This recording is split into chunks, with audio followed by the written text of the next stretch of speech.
সম্প্রতি আরজি করের ঘটনাকে ঘিরে রাজ্য সরকার ও কেন্দ্র সরকার দুই পক্ষকেই অপরাধীর শাস্তি স্বরূপ ফাঁসির আরজি করতে শোনা যায়। অপরাধীর ফাঁসি চাই, দোষীদের শাস্তি চাই, শাস্তি নয় ফাঁসি চাই। রাজ্যের মুখ্যমন্ত্রী মমতা বন্দ্যোপাধ্যায়কে সম্প্রতি বিভিন্ন সভায় একথা বলতে শোনা যায়। আর সেই মতো সদ্য বিধানসভায় রাজ্য সরকারের পক্ষ থেকে একটি বিলও পাশ করা হয়। Sir, on behalf of West Bengal people, a model bill and historic bill, the Aparajita Women and Child West Bengal Criminal Laws Amendment Bill 2024 কে একসময় বলিউড অভিনেত্রী তথা রাজ্যের এমপি জয়া বচ্চনও বলেন, এই ধরনের অপরাধীদের শাস্তি দিতে পাবলিকের কাছে ছেড়ে দেওয়া উচিত, পাবলিক এদের উপযুক্ত শাস্তি দেবে। तरह की चीजें कुछ कंट्रीज में होती हैं, वहाँ पब्लिक इसको जस्टिस देती है। मेरा सजेशन है, I know it's a little harsh, but I think these kind of people need to be brought out in public and lynched properly. কোনো অপরাধীকে মৃত্যুদণ্ড দেওয়া হলে তাকে ক্যাপিটাল পানিশমেন্ট বলা হয়। আর এই ক্যাপিটাল পানিশমেন্টের পিছনে মানুষের মনে এক প্রকার লজিক কাজ করে যে এই অপরাধীকে শাস্তি স্বরূপ যদি ডেথ পেনাল্টি বা মৃত্যুদণ্ড দেওয়া হয়, তাহলে এই রকম শাস্তি অর্থাৎ মৃত্যুদণ্ড প্রত্যেকের মনে এক প্রকার ভয় তৈরি করবে, যার ফলে সেই ভয়ে কেউ আর কোনো রকম অপরাধমূলক কাজ করবে না পরবর্তীতে। কিন্তু এই বিষয়টা আদৌ কতটা যুক্তিযুক্ত তা নিয়েও রয়েছে যথেষ্ট সংশয়। সাধারণত যখনই কোনো ব্যক্তি কোনো অপরাধমূলক কাজ করে, আমাদের মধ্যে একটা বিষয় নিয়ে খুব বেশি চর্চা হয় যে অপরাধীকে উপযুক্ত শাস্তি হিসেবে ঠিক কতটা কঠিন সাজা দেওয়া যায়। তবে আমাদের মধ্যে এই চিন্তা ভাবনাটা খুব কমই আসে যে আসল অপরাধীকে কিভাবে খুঁজে বের করা যায়। তবে ভেবে দেখুন একবার, যদি সময় মতো আসল অপরাধীকেই পুলিশ ধরতে না পারে, মোটা অঙ্কের টাকার বিনিময়ে আসল অপরাধী ছাড় পেয়ে যায় এবং কোনো নির্দোষীকে শাস্তি দেওয়া হয়, তাহলে কি যায় আসে অপরাধীকে উপযুক্ত শাস্তি স্বরূপ ঠিক কি শাস্তি দেওয়া হবে? এ বিষয়ে প্রফেসর অ্যান্ড ক্রিমিনোলজিস্ট ড্যানিয়েল নাগিনের মতে, যদি আমাদের সমাজে অপরাধের সংখ্যা কমাতে হয়, তাহলে পানিশমেন্ট কিংবা শাস্তি বেশি কঠোর করার বদলে আসল ক্রিমিনাল বা অপরাধীকে ধরার চান্সেস বা সম্ভাবনাকে বাড়ানো দরকার। এনসিআরবির রিপোর্ট অনুসারে 2016 শেষের দিকে এক রিসার্চ মারফত জানা যায় আমাদের দেশে প্রায় 1,33,000 রেপ কেস পেন্ডিং পড়েছিল। ধরে নেওয়া যাক একটি রেপ কেসে আমরা যথাযথ সুবিচার পেলাম, কিন্তু বাকি 1,32,999টি রেপ কেসের বিচারের কি হবে?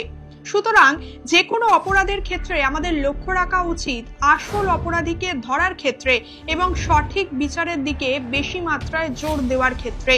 দোষীদের ঠিক কোন শাস্তি দেওয়া হবে সেদিকে নয়, কারণ আসল অপরাধী যদি নিজের প্রভাবশালী ক্ষমতাকে কাজে লাগিয়ে পুলিশের চোখে ধুলো দিয়ে ঘুরে বেড়ায়, তাহলে দোষীকে কি শাস্তি দেওয়া হবে তাতে আসল অপরাধীর কোনো কিছুই যায় আসে না, বরং হয়তো একজন নির্দোষকে সেই কঠিন সাজা ভোগ করতে হবে। যখনই আমাদের সমাজে ধর্ষণের কোনো ঘটনা ঘটে, আমরা প্রত্যেকেই চাই এনকাউন্টার করে ধর্ষককে উচিত শিক্ষা দিতে অথবা ফাঁসি কিংবা মৃত্যুদণ্ড দিয়ে ধর্ষককে শাস্তি দিতে।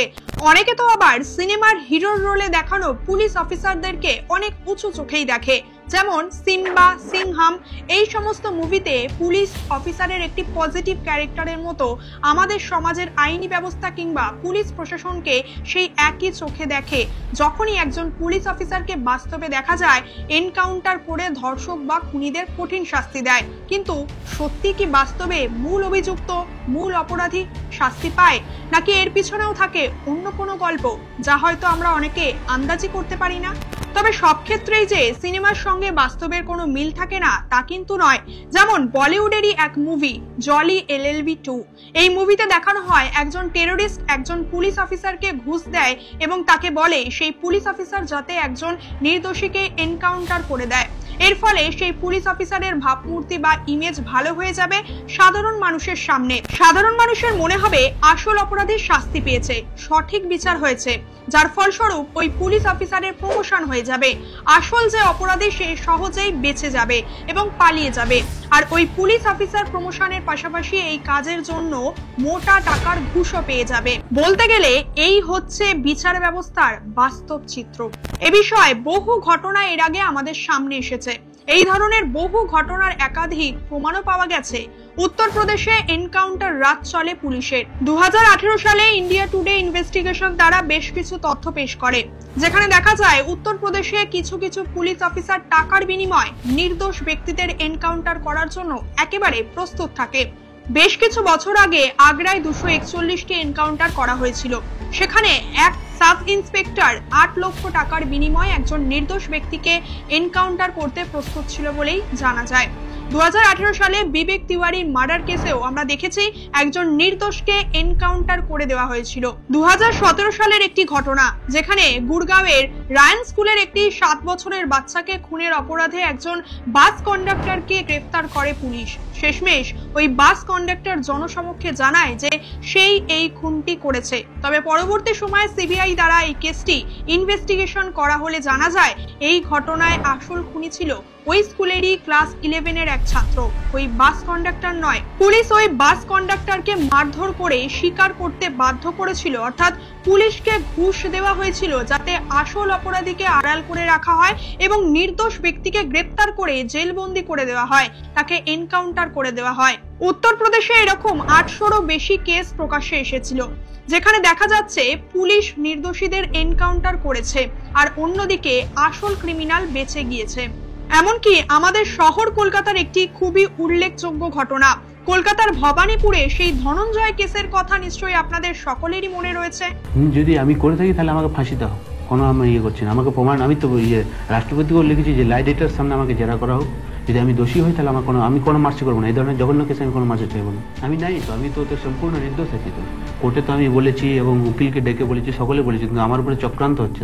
এক নাবালিকাকে ধর্ষণ এবং খুনের অভিযোগে ধনঞ্জয় নামক ওই ব্যক্তিকে পুলিশ গ্রেফতার করে এবং বিচারে তার 13 বছরের জেল হয়।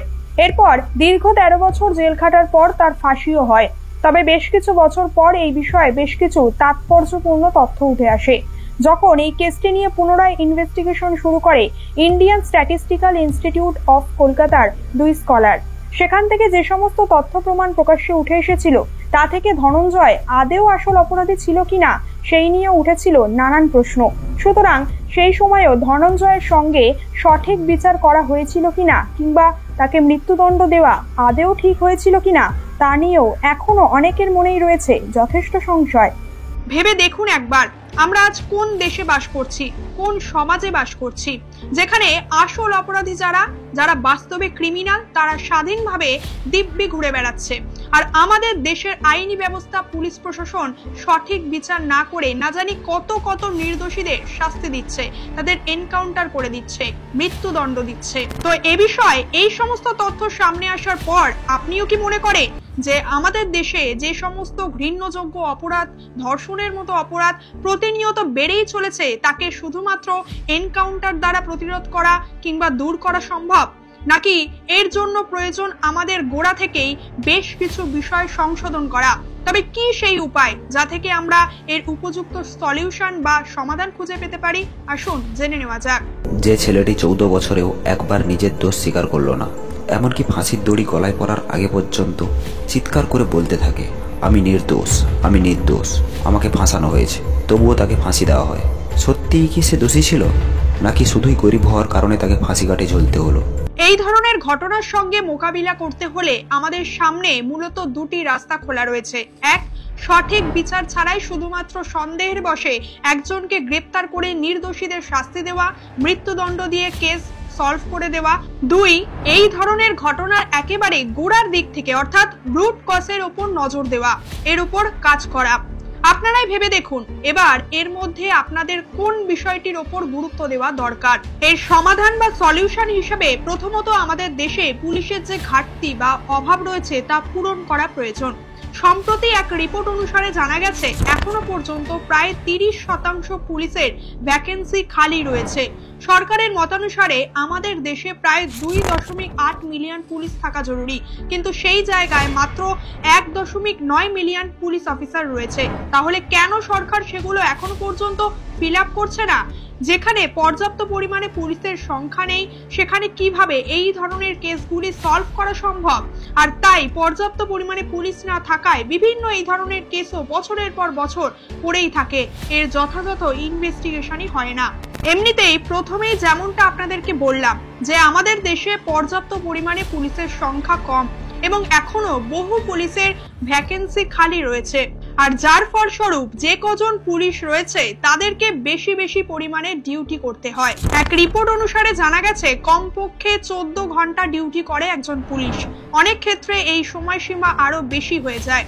ভেবে দেখুন একবার, সাধারণত যেখানে আমরা দিনে ম্যাক্সিমাম 8 ঘন্টা ডিউটি করি সেখানে একজন পুলিশকে কখনো 14 ঘন্টা ডিউটি করতে হয়, কখনো বা 16 ঘন্টা, কখনো বা 18 ঘন্টা, কখনো বা তারও বেশি ডিউটি করতে হয়। এর মধ্যে 50% পুলিশ অফিসার জানায় সপ্তাহে তারা একদিনও ছুটি পায় না, অর্থাৎ পর্যাপ্ত পরিমাণে ছুটি নেই, প্রতিদিন ডিউটি করতে হচ্ছে, তাও আবার দিনে 16 ঘন্টা ডিউটি। ভেবে দেখুন একবার কেমন থাকবে তাদের মানসিক অবস্থা। অনেক ক্ষেত্রে দেখা যায় পুলিশ হয়তো ঠিকমতো ইনভেস্টিগেশন করছে, কিন্তু অন্যদিকে কোর্ট ঠিকমতো কাজ করছে না, একটা কেসকে অনেক দিন ধরে ঝুলিয়ে রেখে দিচ্ছে কিংবা শুনানির সময়সীমা আরো বাড়িয়ে চলেছে। এর পিছনে কারণ খুঁজতে গেলে দেখবেন আমাদের বিচার ব্যবস্থার ক্ষেত্রেও সেই একই সমস্যা রয়েছে। প্রায় 40% ভ্যাকেন্সি খালি রয়েছে জুডিশিয়ারিতে, সেগুলো এখনো পর্যন্ত সরকার ফিল আপ করেনি, আর যার ফলে কোনো কেস সলভের ক্ষেত্রে পুলিশের তদন্ত ধীর গতিতে চলছে, আর বিচার ব্যবস্থাও সেই একইভাবেই ধীর গতিতেই হচ্ছে।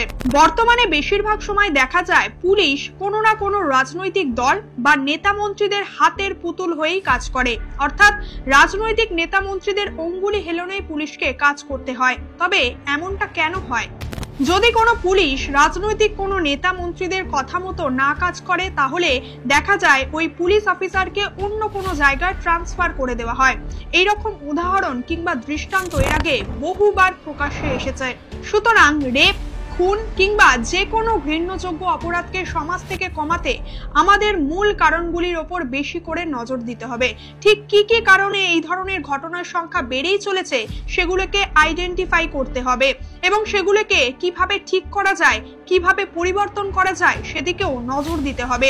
সেগুলোকে নিয়ে আরো বেশি করে ভাবতে হবে, উপযুক্ত সলিউশন বের করতে হবে। দুদিনের বিরোধিতা করে ধর্নায় বসলাম, কোনো নেতা মন্ত্রীর পদত্যাগ চাইলাম, ঘটনাস্থল ভাঙচুর করলাম, অপরাধীর মৃত্যুদণ্ড কিংবা ফাঁসির দাবি করলাম, তারপর এসব কিছুর মাঝে সবকিছুই ধামাচাপা পড়ে গেল।